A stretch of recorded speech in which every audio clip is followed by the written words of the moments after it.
ശരി, താങ്കളുടെ അഭിപ്രായം അങ്ങനെയാണ്. ശ്രീ ഉണ്ണികൃഷ്ണനാണ് പോത്തൻകോട് നിന്ന്. ശ്രീ ഉണ്ണികൃഷ്ണൻ, പാരഡി പാട്ടുകൾ എല്ലാ കാലത്തും ഉണ്ടായിട്ടുണ്ട്. അത് പാരഡി പാട്ടുകൾ ഒരു പാർട്ടി മാത്രമല്ല, ഒട്ടുമിക്ക പാർട്ടികളും ഒക്കെ ഉണ്ടായിട്ടുണ്ട്.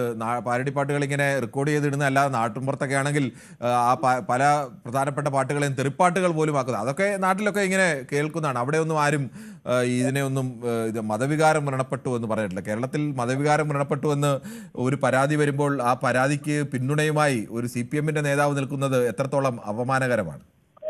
നാണം കെട്ടവന്റെ ആസനത്തിൽ ആലുകളെത്താൽ അതും ഒരാനന്ദം. ഇവനൊക്കെ നാണമില്ലേ? ഈ പറയുന്ന വ്യക്തിയൊന്നും ഒരു നാണവും മാനമില്ലേ? അയ്യപ്പന്റെ നട തുറന്ന സമയത്ത് കിഴങ്ങ് കണക്ക് നിന്ന് ആ നിൽക്കുന്ന നിപ്പ് നമ്മൾ ഈ ലോകം മുഴുവൻ കണ്ടതല്ലേ? അല്ല, അത് ഇതുമായിട്ട് എന്താണ് ശ്രീ ഉണ്ണികൃഷ്ണൻ ബന്ധം? ഉണ്ണികൃഷ്ണൻ ഈ ഒരു വിഷയം പറയുമ്പോൾ ഒരാൾക്ക് വിശ്വാസമുള്ള ഒരാൾക്ക് തൊഴാം, വിശ്വാസമില്ലാത്ത ഒരാൾക്ക് തൊഴേണ്ട കാര്യമുണ്ടോ? അത് ഇതുമായിട്ട് എന്താണ് ബന്ധം? അങ്ങനെയുള്ളവരെന്തിന് ഇതിനെതിരെ പറയണത്? അത് വേറെ കാര്യം. വിശ്വാസിക്ക് തൊഴാം, വിശ്വാസം ഇല്ലാത്ത ആൾ തൊഴുന്നില്ല. അതിനെ രണ്ടിനെ മാനിക്കാനുള്ളതാണ് നമ്മുടെ രാജ്യം. ആ രണ്ടിനെ ഒരേപോലെ തന്നെ മാനിക്കണം. അത് ഇതുമായിട്ട് എന്താണ് ബന്ധം? താങ്കൾ ഈ വിഷയത്തിന്റെ മെറിറ്റിൽ പറയും. ഞങ്ങൾ വിശ്വാസികൾ നോക്കിക്കോളാം. പക്ഷേ ആ വിശ്വാസികൾ നോക്കാന്ന് പറഞ്ഞൊരു സാധനമൊന്നുമില്ല. വിശ്വാസികൾക്ക് അവിശ്വാസികൾക്കും ലോകത്ത് തുല്യമായ അവകാശമാണുള്ളത്. അല്ലാതെ വിശ്വാസികൾക്ക് വേണ്ടി എന്തെങ്കിലും പതിച്ചു കളിയിട്ടൊന്നുമില്ല. അത് എല്ലാവർക്കും തുല്യമായ അവകാശമുണ്ട്. ആ അവിശ്വാസിയും വിശ്വാസിയും ഒക്കെ ഭരണകർത്താക്കളായി വരും.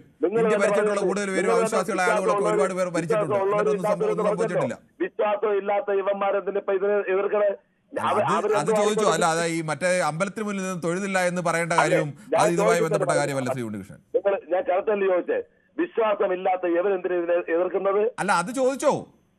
അതാണ് ഞാൻ അതല്ലല്ലോ നേരത്തെ ചോദിച്ചത്. കണ്ടതല്ലേ നമ്മളിത് കണ്ടതല്ലേ? ആറ്റുകാൽ പൊങ്കാല സമയത്ത് നിന്നപ്പോ ഞങ്ങൾ കണ്ടതല്ലേ? എവർക്ക് എന്താ അവകാശം ഇതിനെവർക്കായി? ഞങ്ങൾക്ക് ശ്രീ ഉണ്ണികൃഷ്ണൻ, താങ്കൾ ആ വിഷയത്തെ രണ്ട് രീതിയിൽ കാണണം. ആറ്റുകാൽ പൊങ്കാലയോ ശബരിമല ഉത്സവം ഒക്കെ നടത്താൻ ഭരണകർത്താക്കൾ എന്ന നിലയ്ക്ക് ഭരണകർത്താക്കൾ എന്ന നിലയ്ക്ക് വിശ്വാസമുള്ളവരും വിശ്വാസമില്ലാത്തവരും പോലീസ് ഉദ്യോഗസ്ഥർ നിൽക്കുന്നതോടെ കളക്ടർ വരുന്നു, അവരെല്ലാം വിശ്വാസികളാണോ പറയാൻ കഴിയുമോ? അവർക്കെല്ലാം ഭരണകർത്താക്കൾക്ക് ഉത്തരവാദിത്തമുണ്ട്. അവരവിടെയൊക്കെ വരും, നിൽക്കും, അതെല്ലാം ചെയ്യും. അതൊക്കെ നടത്തേണ്ട ഒരു ഉത്തരവാദിത്തമാണ്. അല്ലാതെ അവരവിടെ ഒന്ന് തൊഴുതോ പ്രസാദം വാങ്ങിച്ചോ അല്ലെങ്കിൽ കുരിശ് വരച്ചോ അല്ലെങ്കിൽ നിസ്കരിച്ചോ എന്നൊന്നും നോക്കേണ്ട കാര്യം നമുക്കില്ല. അവര് വിശ്വസിക്കേണ്ട ഞങ്ങൾക്ക് നിർബന്ധമല്ല. ഇതിലും നിർബന്ധം കാണിക്കരുത്. അവർക്ക് എന്താ അവകാശം? വിശ്വാസം ഇല്ലാത്തവർക്ക് എന്താ അവകാശം? ഞങ്ങൾക്ക് വിഷമമല്ല. ഞങ്ങൾക്ക് വിശ്വാസികൾക്ക് വിഷമമല്ല. ഞങ്ങൾക്ക് ഒരു ദുഃഖമല്ല. ഞങ്ങൾക്ക് സന്തോഷമുള്ളൂ. അയ്യപ്പന്റെ മുതൽ കെട്ടുകൊണ്ട് പോയിട്ട് ഇന്ന് വരെ ആ സ്ഥാനത്തിരിക്കുന്നവന്മാരെ പുറത്താക്കാൻ പോലും കഴിവില്ലാത്ത ഇവന്മാര് പറയുന്നതെന്ന് കേൾക്കാൻ ഞങ്ങൾക്ക് മനസ്സില്ല. ഇവൻ ഇന്ന് ഏത് കോടതി പോയാലും എവിടെ ഇന്ന് സുപ്രീം കോടതി പോയി കഴിഞ്ഞാൽ ഈ എഴുതിയവന്മാരെ ഈ പാടിയവന്മാരെ ഒരു ചുക്കും ചെയ്യില്ല. പക്ഷേ വീണ്ടും ഇതിനൊരു പബ്ലിസിറ്റിയും വീണ്ടും ഇവർ നാറിക്കൊണ്ടിരിക്കുകയുള്ളൂ. ഞങ്ങളെയൊക്കെ മനസ്സിൽ വിശ്വാസികളായ ഞങ്ങളെയൊക്കെ മനസ്സിലേൽപ്പിച്ച മുറിവ് ഒരിക്കലും മാറൂല. ഇതുപോലെ വോട്ടിൽ ഞങ്ങൾക്ക് പ്രതികാരം ചെയ്യാൻ പറ്റൂ. ആൾക്കാർ ഞാനൊരു കമ്മ്യൂണിസ്റ്റുകാരനായിരുന്നു. നിങ്ങൾ ആദ്യം മനസ്സിലാക്കാൻ, ഇതുപോലെ ഒരുപാട് കാര്യങ്ങളായി. ഒന്നും രണ്ടുമല്ല. ഹിന്ദുക്കളെ ഏതെല്ലാം രീതിയിലും ദ്രോഹിക്കാൻ പറ്റുമോ ആ ദ്രോഹങ്ങൾ എല്ലാ രീതിയിലും ചെയ്തുകൊണ്ടിരിക്കുന്ന ഉണ്ണികൃഷ്ണൻ ഈ പറയുന്നതിനിടയ്ക്ക് ഉണ്ണികൃഷ്ണൻ എപ്പോഴും പ്രശ്നങ്ങളാണ്. ഉണ്ണികൃഷ്ണൻ ആ പറയുന്നതിനിടയ്ക്ക് ആരുടെ ഹിന്ദുക്കളെ ദ്രോഹിച്ചു, അങ്ങനെ ഹിന്ദുക്കളെ മുസ്ലിങ്ങളെ ക്രിസ്ത്യാനികളെ ഏതെങ്കിലും ഒരാളെ ഏതെങ്കിലും ഒരു മതവിഭാഗത്തെയായിട്ട് കേരളത്തിലെ ഏതെങ്കിലും ഒരു സർക്കാരിന്റെ ഭാഗത്തുനിന്ന് ദ്രോഹം ഉണ്ടായിട്ടൊന്നും കേരളത്തിൽ പൊതുവായി ചിന്തിക്കുന്ന മനുഷ്യർക്കൊന്നുമില്ല. ഏതെങ്കിലും ഒരു വിഷയമുണ്ടെങ്കിൽ ശബരിമല കാര്യം പറയാം. അതിനിടയിൽ ഹിന്ദു മുസ്ലിം ക്രിസ്ത്യാനി ഒന്നും കയറ്റരുത്. അത് ഒരു വർഗീയ ചിന്താഗതിയാണ്.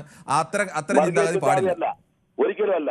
കാരണം എന്ന് പറഞ്ഞാൽ ഈ ഗവൺമെന്റ് അധികാരത്തിൽ വന്നതിന് ഈ ഗവൺമെന്റിനെ അധികാരത്തിലേറിയത് ഭൂരിപക്ഷം വരുന്ന കേരളത്തിലെ ഹിന്ദുക്കളല്ലേ? അതായത് വിശ്വാസികളെ നല്ല രീതിയിൽ ദ്രോഹിക്കുന്നുണ്ട്.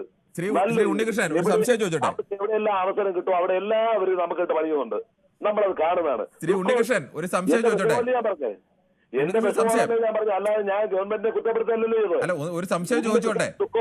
താങ്കൾ ഈ ഹിന്ദുക്കളെ ദ്രോഹിച്ചു എന്ന് പറഞ്ഞാൽ കേരളത്തിലെ ഏറ്റവും കൂടുതൽ ഹിന്ദുക്കളുടെ പിന്തുണയുള്ള പാർട്ടി ഏതാണ്? അല്ല, ഞാനൊരു ഹിന്ദു ആയതുകൊണ്ടാണല്ലോ എന്റെ വിഷമം ഞാൻ പറയുന്നത്. താങ്കൾ ഹിന്ദു ആയ വിഷമം പറഞ്ഞു. അല്ല, അതിന് പകരം ഹിന്ദുക്കളെ ദ്രോഹിച്ചു, മുസ്ലിങ്ങളെ ദ്രോഹിച്ചു, ക്രിസ്ത്യാനികളെ ദ്രോഹിച്ചു, ആ മട്ടിലല്ല പ്രതികരിക്കേണ്ടത്.